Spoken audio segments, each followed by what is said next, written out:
The silk felt cool against my skin, a deceptive calm before the storm. 6 months. 6 months of fittings, adjustments, and dreams, woven into every shimmering thread of this ivory gown. And now? It was turning to ash right before my eyes. Margaret, my future mother-in-law, stood there, bathed in the flickering light of the burning fabric, a triumphant sneer twisting her face. The metallic tang of lighter fluid filled the air, mixing with the acrid smell of burning dreams. "Now you can't marry my son," she hissed, her voice sharp enough to cut glass. "Jason needs someone from our circle. Not nobody from the wrong side of the tracks." She tossed her designer purse over her shoulder, a gesture so casual it felt like a slap. "My name is Valerie Mitchell, and at 25 I was watching the fairy tale I'd meticulously crafted for myself, reduced to charcoal in the bridal suite of Cleveland's Grand Pavilion. My bridesmaids, Chloe, Maya, and Sophia, stood frozen, their lavender dresses a pastel counterpoint to the blackening ruin at my feet. They were supposed to be helping me perfect my makeup, making me look like a princess, not witnessing this twisted horror show. "Miss S. Wilson," I said, my voice surprisingly even, a thin veneer over the panic clawing at my throat. "You have no idea what you've just done." Her laugh was a brittle, ugly thing. "Oh, I do. I saved my son from the biggest mistake of his life. You think a community college education and a job at some hole-in-the-wall advertising agency makes you good enough for a Wilson? My Jason belongs with Eleanor Sterling. Her father practically owns half of downtown Cleveland." My hand trembled as I reached for my phone, the cold metal a small anchor in the swirling chaos. I pressed a button, watching Margaret's face morph from smug satisfaction to dawning horror. Chloe, bless her heart, darted to the window, wrestling it open, desperately trying to clear the choking smoke. "The wedding's off," Margaret declared, waving her hand dismissively. "I'll just tell everyone you got cold feet. Jason will be upset for a while, but he'll understand eventually." "Are you sure about that?" I asked, turning the phone screen towards her. On it, a live feed of the ceremony space.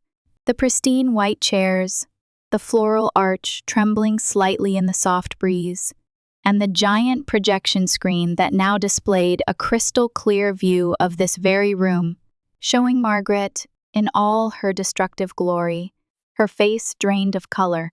What is that?" "The wedding livestream," I explained, keeping my voice as steady as I could. "For Jason's grandparents in Florida and my sister Sarah, who's deployed overseas. It's been running for the past 20 minutes, capturing everyone arriving, the musicians setting up, and you destroying my wedding dress while announcing your true feelings about me." "Turn it off." Margaret lunged for my phone, her perfectly coiffed hair askew, her polished facade cracking. "You planned this. You set me up." Sophia stepped between us, her eyes blazing.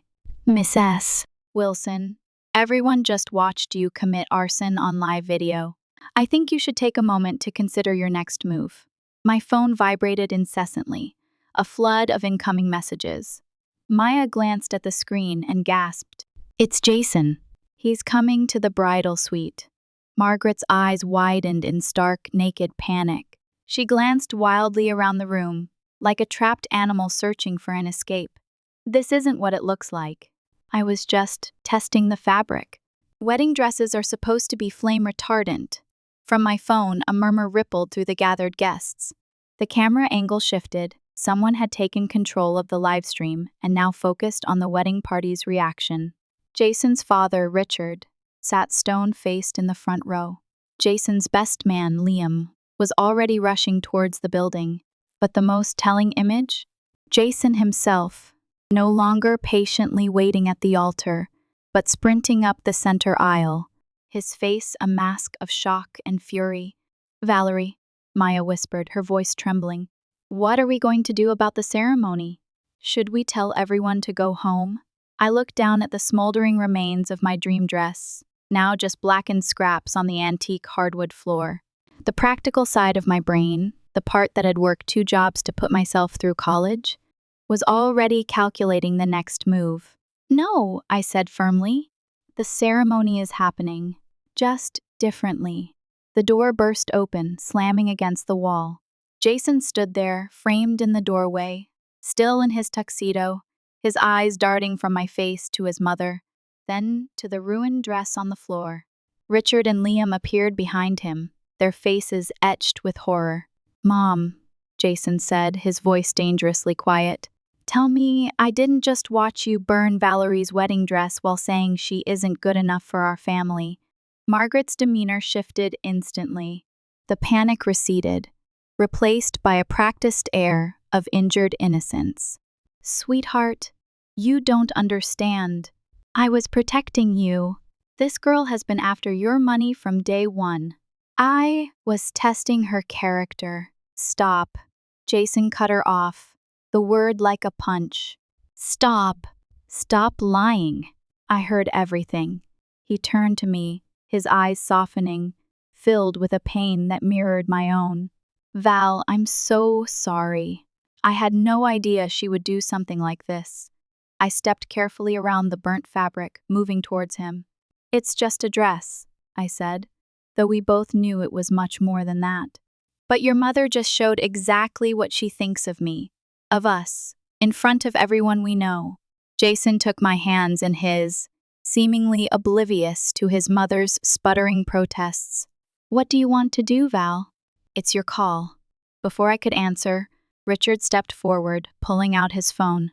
His expression was grim. "Margaret, what have you done?"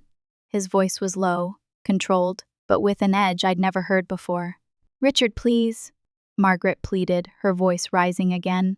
"You know Eleanor would be a much better match. Their family has been part of Cleveland society for generations, as opposed to Valerie, who built a successful career through hard work and determination." Richard shook his head, disgust etched on his face. "You've gone too far this time." My phone continued to buzz with notifications. I glanced down to see messages pouring in from guests who were watching everything unfold on the live stream. The venue coordinator hovered in the doorway, looking uncertain. "Miss Mitchell," she said hesitantly, "the guests are asking what's happening. Should we make an announcement?" I looked at the ruins of my dress again, then at my bridesmaids in their lavender gowns. An idea was forming in my mind, one that would turn Margaret's attempt to sabotage our wedding into something entirely different. "Tell them there's been a change of plans," I said, my voice gaining strength. "But the ceremony will proceed in 20 minutes. Margaret scoffed. "In what? Your underwear?"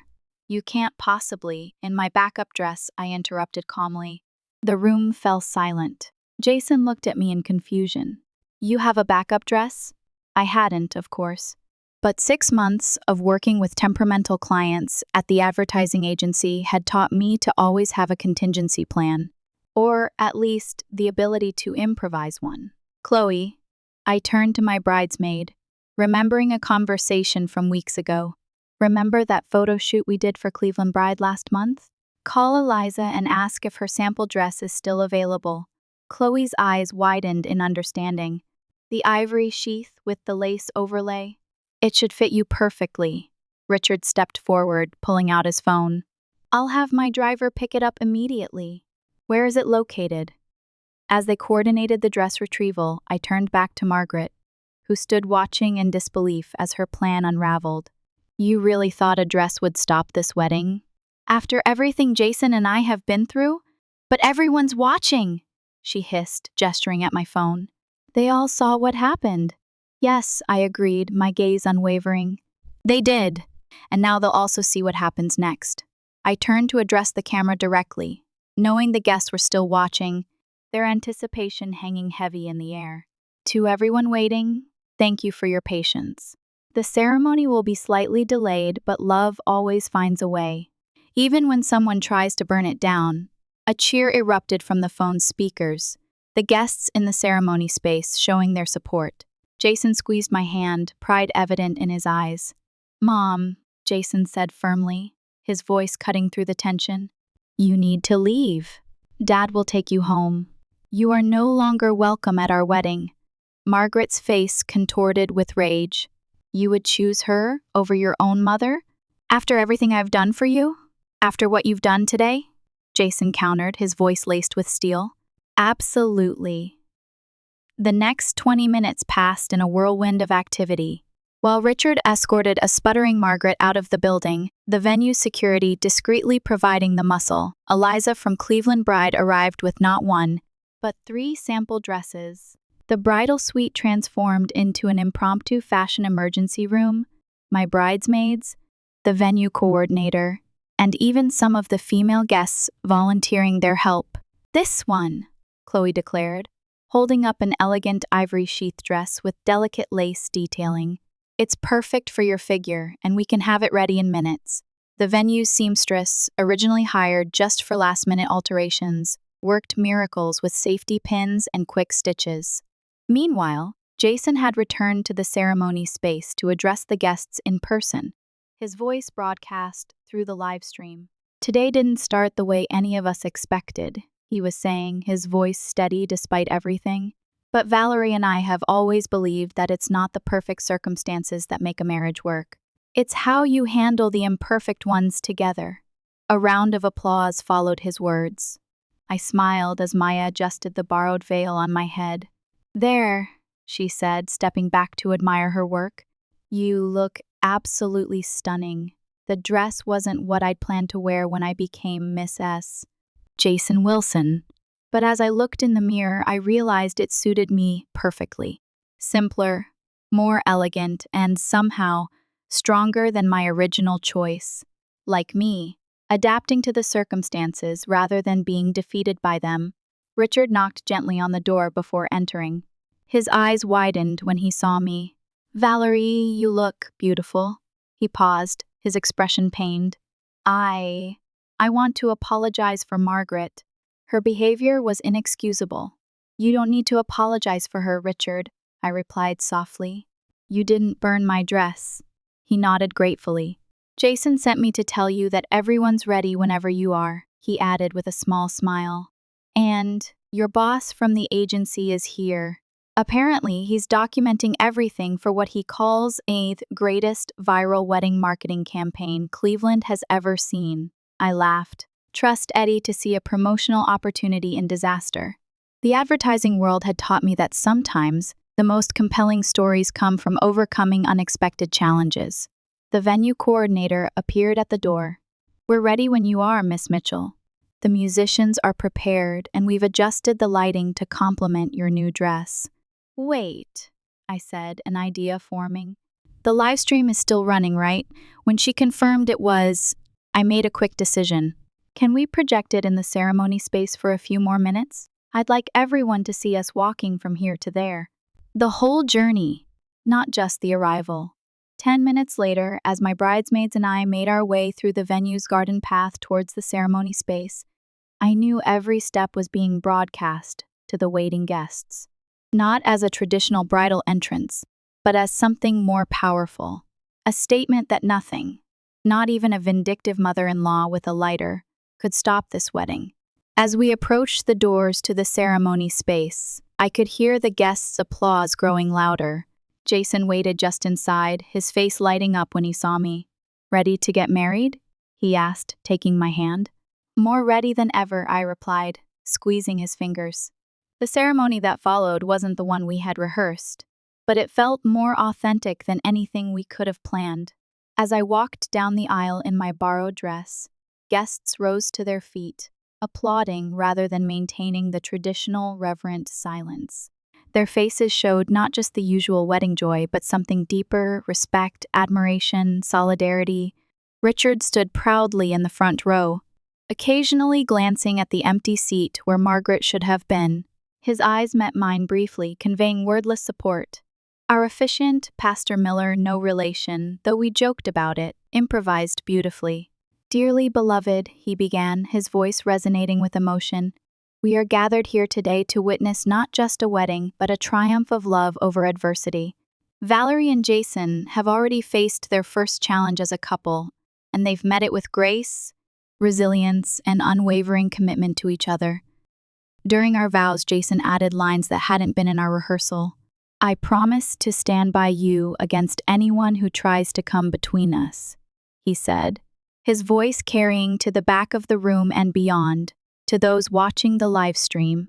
Even if, especially if, that person is from my own family. When it came time for the exchange of rings, a moment of panic crossed Jason's face. The rings had been with his mother during the pre-ceremony preparations. Richard quickly stepped forward, producing the velvet box from his pocket. I took the liberty of retrieving these earlier, he explained quietly. Just in case. After we were pronounced husband and wife, the celebration that erupted seemed to release all the tension that had built up throughout the afternoon. As we walked back down the aisle, I noticed Eddie, my boss, filming discreetly from the side. He gave me a thumbs up that somehow managed to be both professional and genuinely emotional. The reception that followed in the Grand Pavilion's ballroom had an atmosphere unlike any wedding I'd attended before. Instead of polite conversation and standard wedding rituals, there was an almost festive defiance in the air. Someone had hastily created a custom Snapchat filter featuring a phoenix rising from ashes with our names underneath. Your wedding is trending locally on social media, Chloe informed me as we entered the reception.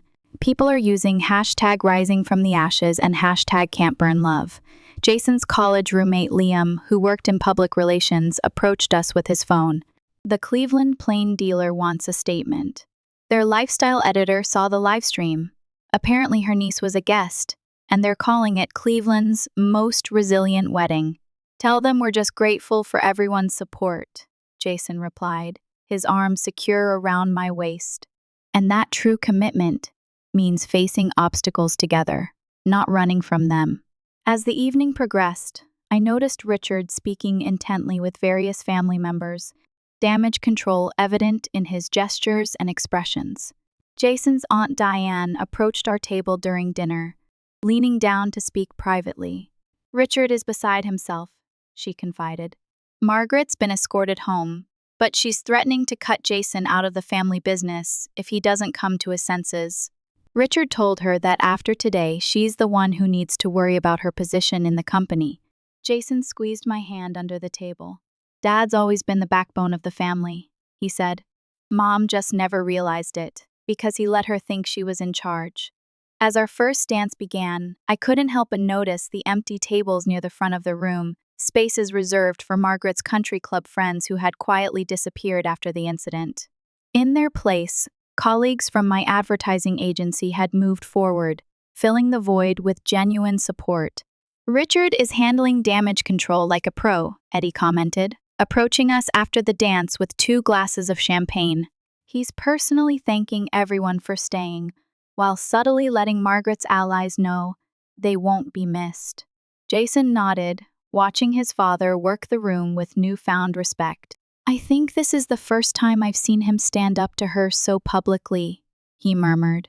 27 years of marriage, and today was his breaking point. The wedding photographer, initially hired by Margaret, approached us cautiously. Miss S. Wilson, the younger Miss S. Wilson, she clarified with a smile. I've captured some beautiful moments today, but I wanted to ask about the dress incident. Some of the guests took photos. Would you prefer I request they keep those private? I exchanged glances with Jason before answering. Actually, I think honesty is the best approach here. This is part of our story now. As if on cue, my phone buzzed with a notification. The short clip of Margaret setting fire to my dress had already been viewed over 20 times on a local Cleveland news page. The comments section overflowed with support, interspersed with stories from other brides who had faced difficult in-laws. You might not have planned it, Eddie said, scrolling through the comments, but you've started a movement. Standing strong in the face of toxic family relationships is resonating with people. Jason's cousin, Olivia, appeared at our table, her expression a mixture of embarrassment and determination. I want you both to know that not everyone in the family shares Aunt Margaret's views, she said firmly. Most of us think she crossed a line that can't be uncrossed. Thank you, Olivia, I replied, genuinely touched. That means a lot. As the evening progressed, Jason received a text from his father. He read it silently before showing me the screen. "Your mother has locked herself in the guest house. She's demanding I choose between her and Tat Girl. I've informed her that her behavior today has made my choice remarkably easy. We'll discuss next steps when you return from your honeymoon. Proud of you both." "Dad, are you okay?" I asked Jason quietly, searching his face for signs of regret or doubt. "I'm better than okay," he replied, squeezing my hand. "For years, I watched Mom undermine Dad, belittle you, and manipulate everyone around her. Today, she finally showed her true colors to everyone, not just us. It's like a weight has been lifted." As the reception continued, I noticed something remarkable happening. Guests who had been stiff and formal at the beginning, Margaret's side of the family and social circle, were now relaxing, engaging more genuinely with my friends and family. Without Margaret's watchful eye, the artificial social barriers she'd maintained were dissolving. Mrs. Henderson, the venue coordinator, approached with an unexpected smile. "There's something you should see." She led us to the entrance of the ballroom. There, prominently displayed on an easel, was a large photo frame filled with dozens of handwritten notes from guests. The heading above them read, "Messages of love and resilience for Valerie and Jason." "Your bridesmaids organized this," she explained. "They asked guests to write messages of support after what happened. 1 week into our honeymoon in the Maldives, the full impact of what had happened at our wedding was still unfolding. Jason and I sat on our private deck overlooking crystal blue waters, scrolling through messages on our phones during our daily check-in with reality. Dad says Mom's staying with her sister in Cincinnati," Jason said, setting his phone down.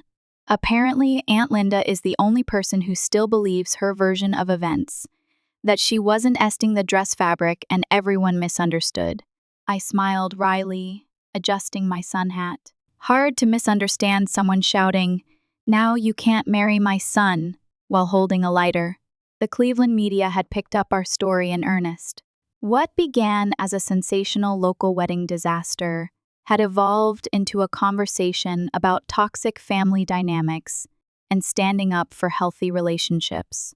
Several women's magazines had reached out requesting interviews about maintaining boundaries with difficult in-laws. Eddie says the agency has received 3 new client inquiries, specifically asking fourth team with the wedding dress phoenixes. I laughed, showing Jason the message. He wants to know if we'd consider being part of a panel discussion on crisis management when we get back. Jason took my hand, his thumb brushing over my new wedding band. "Only if you want to. We can keep this private if you prefer." I thought about the messages we'd received from other couples facing similar challenges with disapproving families. Maybe our experience can help others. Not the way I planned to start our marriage, but authentic. "Authentic, Jason," he finished, leaning in to kiss me. 3 months after our wedding, Jason and I attended the Wilson Family Foundation's annual gala, our first major public appearance since returning from our honeymoon. The event, typically orchestrated by Margaret, had been completely reimagined under Richard's direction. "Nervous?" Jason asked as our car pulled up to the Cleveland Art Museum. "A little," I admitted, smoothing my gown, a stunning emerald design from Eliza's boutique, who had turned our wedding story into a successful marketing campaign about resilience and second chances. Inside, the atmosphere was noticeably different from previous years. The stiff formality had been replaced with genuine warmth. Richard greeted us at the entrance, looking years younger without Margaret's controlling presence. "There they are," he beamed, embracing us both. "The couple who inspired our foundation's new initiative." He guided us towards a display showcasing the Wilson Family Foundation's newest program, Rising Phoenix Grants for Women Starting Over After Difficult Life Transitions. The foundation logo had been redesigned to incorporate a subtle phoenix motif. "We've already approved funding for 15 women," Richard explained proudly, each one rebuilding after challenging circumstances. As we mingled with guests, I noticed Margaret's absence had affected the guest list. Gone were many of the society climbers and status-conscious acquaintances. replaced by people genuinely passionate about the foundation's work. Miss S. Peterson, a young woman approached, introducing herself as one of the grant recipients. Your wedding story gave me the courage to leave my toxic marriage. Now I'm starting my own business. Later that evening, as Jason and I shared a quiet moment on the museum's terrace, he received a text message. Mom's coming back to Cleveland, he said, his expression thoughtful. Dad says she's agreed to counseling if she wants any chance of reconciliation. I squeezed his hand supportively. Whatever happens with your parents, we face it together. Just like we did with the wedding. He smiled, pulling me close. Some flames are meant to destroy. Others just reveal what's unbreakable. 6 months bled into a year, then another. Life settled into a comfortable rhythm. We renovated our starter home, filling it with laughter, mismatched furniture, and the comforting aroma of Sunday morning pancakes. Jason thrived, his creativity flourishing under the more relaxed atmosphere at Wilson Enterprises. Richard's quiet revolution had continued, streamlining the company and focusing on ethical practices. I earned a promotion at the advertising agency, leading my own team and finally feeling like I'd carved out my space in the world. The wedding, once a source of sharp, stinging memory, began to fade into a quirky anecdote, a story we told with self-deprecating humor and a touch of pride. The phoenix imagery, initially a symbol of resilience, became a running joke, popping up on anniversary cards, mugs, and even a ridiculous Christmas ornament shaped like a flaming bird. Margaret remained a distant figure, a ghost haunting the edges of our lives. She attended a few family gatherings, the tension thick enough to choke on. The counseling sessions seemed to have chipped away at her sharper edges, leaving her subdued and regretful.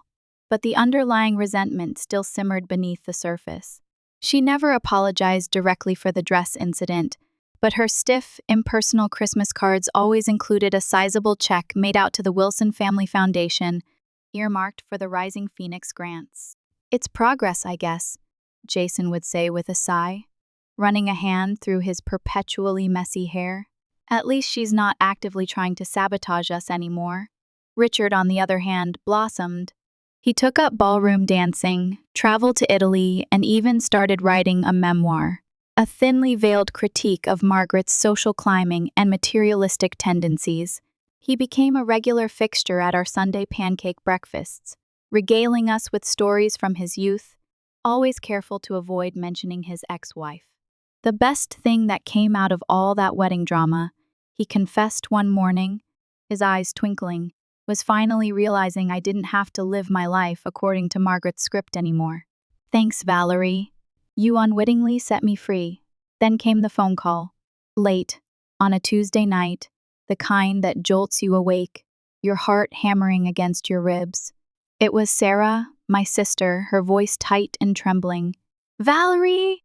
It's Mom, she stammered, the static on the line crackling ominously. She collapsed. They're taking her to the hospital. My mother, Eleanor, a strong, independent woman who had raised Sarah and me single-handedly, working tirelessly to provide us with a life she never had. She was the rock of our family, the one who always knew what to say, the one who could fix anything with a hug and a cup of hot tea. The thought of her vulnerable, helpless, lying in a hospital bed, it was unbearable. What happened? What's wrong? I demanded, my voice rising. They don't know yet, Sarah said, her voice breaking. They're running tests. I just thought you should know. Jason held my hand tightly, his eyes filled with concern. He knew how close I was to my mother. He knew that my entire world was about to tilt on its axis. The next few days were a blur of frantic phone calls, hurried trips to the hospital, and sleepless nights spent praying for a miracle. The diagnosis came back cold and brutal, a rare form of cancer, aggressive and unrelenting. The doctors were guarded, their words carefully chosen, but the message was clear. Time was running out. I threw myself into caring for Mom, taking a leave of absence from work, transforming our guest room into a makeshift hospital ward. I bathed her, fed her, read to her, and held her hand, desperate to soak up every moment, every memory, every precious second we had left. Jason was my rock, supporting me in every way imaginable. He cooked meals, ran errands, dealt with insurance companies, and most importantly, just listened when I needed to vent, to cry, to rage against the unfairness of it all. But amidst the grief and the exhaustion, a tiny seed of doubt began to sprout in my mind, a whisper of uncertainty that grew louder with each passing day.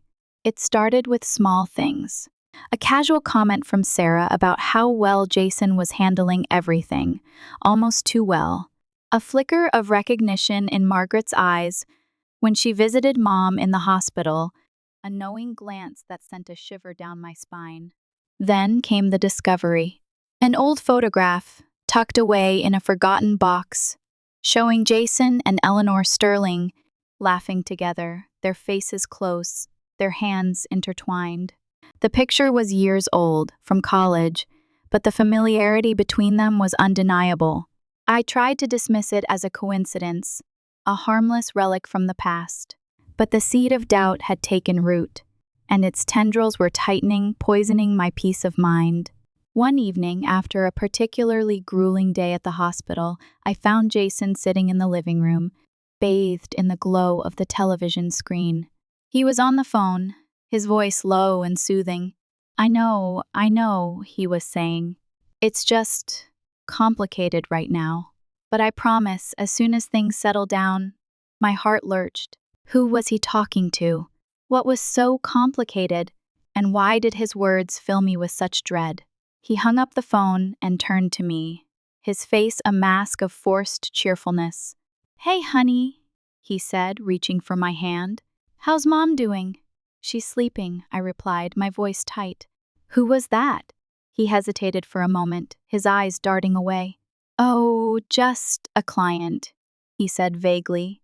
"We're working on a big deal." "A client?" I repeated, my suspicion growing.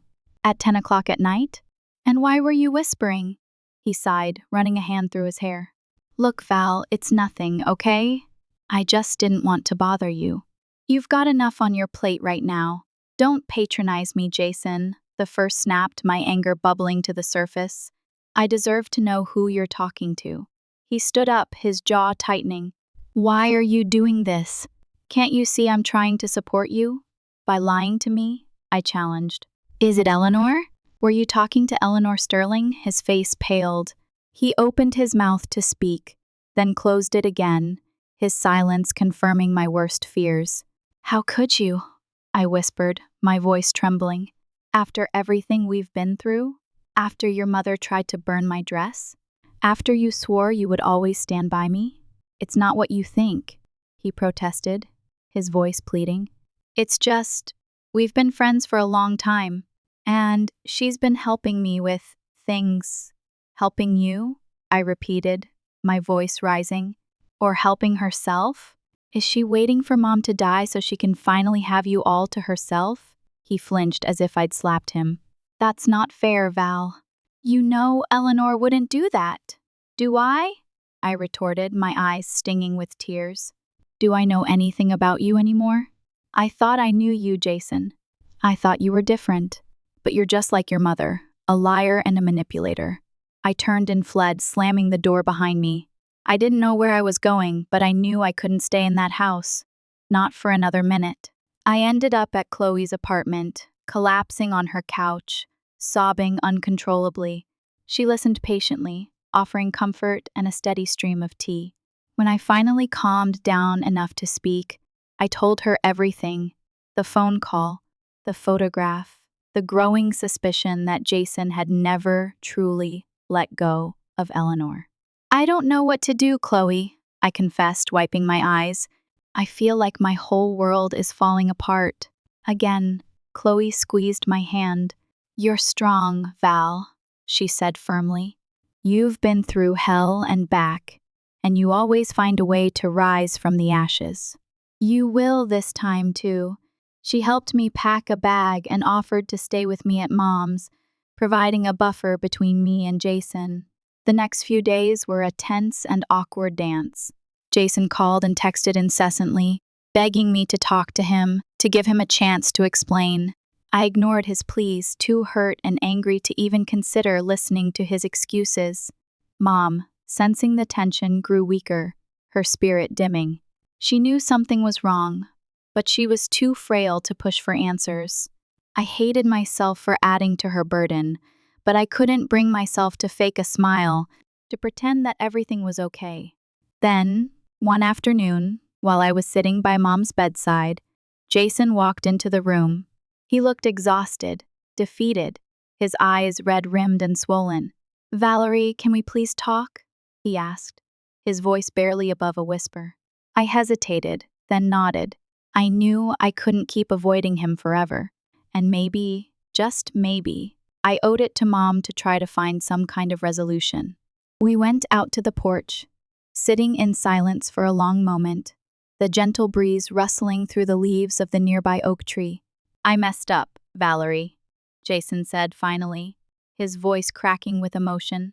"I know I messed up badly. I should have been honest with you about Eleanor.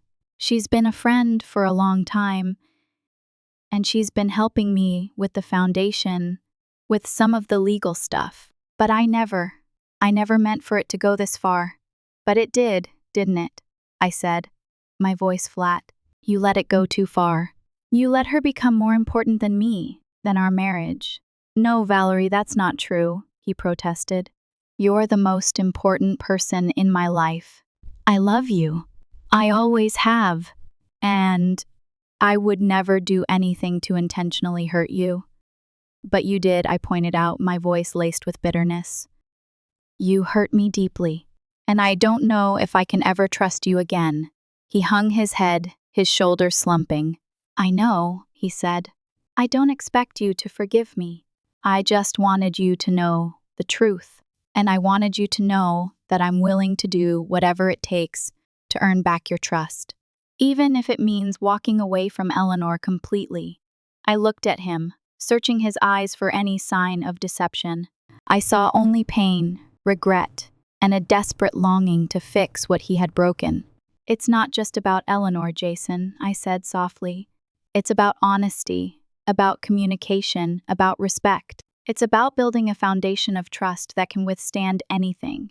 And right now, our foundation is crumbling." "Then let's rebuild it," he pleaded, his voice filled with desperation. "Let's start over. Let's go to counseling. Let's do whatever it takes to make this work, because I can't imagine my life without you, Valerie. You're my everything." I spent the next few weeks wrestling with my emotions, trying to decide whether to give Jason another chance. The hurt was still raw, the betrayal still stung, but deep down, I knew that I still loved him. And I knew that if I walked away, I would always wonder what if.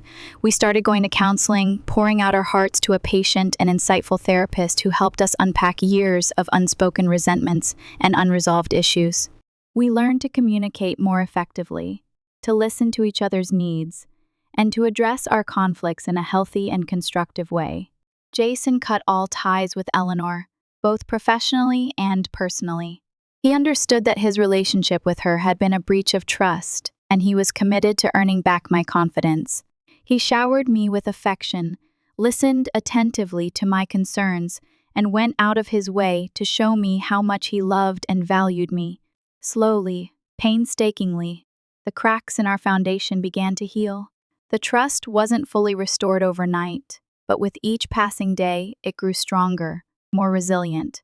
We learned from our mistakes, and we emerged from the ashes stronger and more committed to each other than ever before. Then came the miracle we had all been praying for. Mom went into remission. The cancer, seemingly defeated, retreated, leaving her weak but alive. The doctors were cautiously optimistic, but they warned us that the battle was far from over. Mom, with renewed strength, insisted on knowing everything that had happened between Jason and me. I hesitated, not wanting to burden her, but she was insistent. So I told her the truth, sparing no details. To my surprise, she wasn't angry or judgmental. She simply listened, her eyes filled with compassion.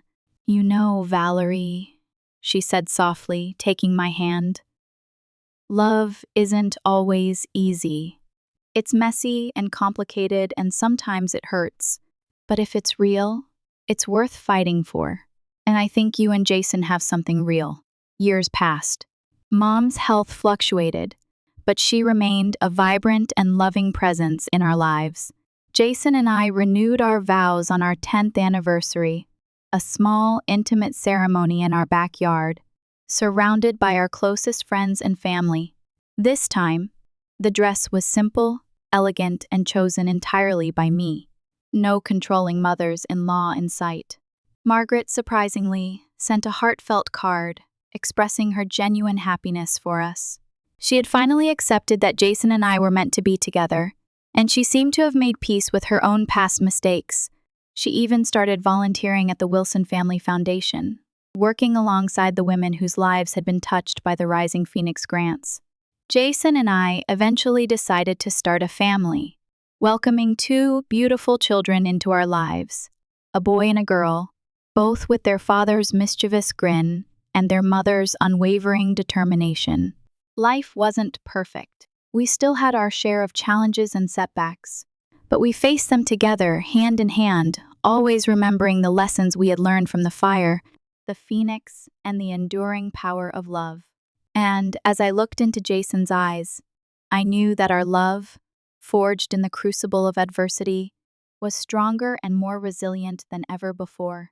The embers of our initial passion had cooled, perhaps, but they had been replaced by the warm, steady glow of a love that had truly risen from the ashes, a love that would last a lifetime. The phoenix had taken flight, not just once, but again and again, soaring higher with each challenge overcome, its wings strong and true, carrying us towards a future filled with hope, love, and endless possibilities.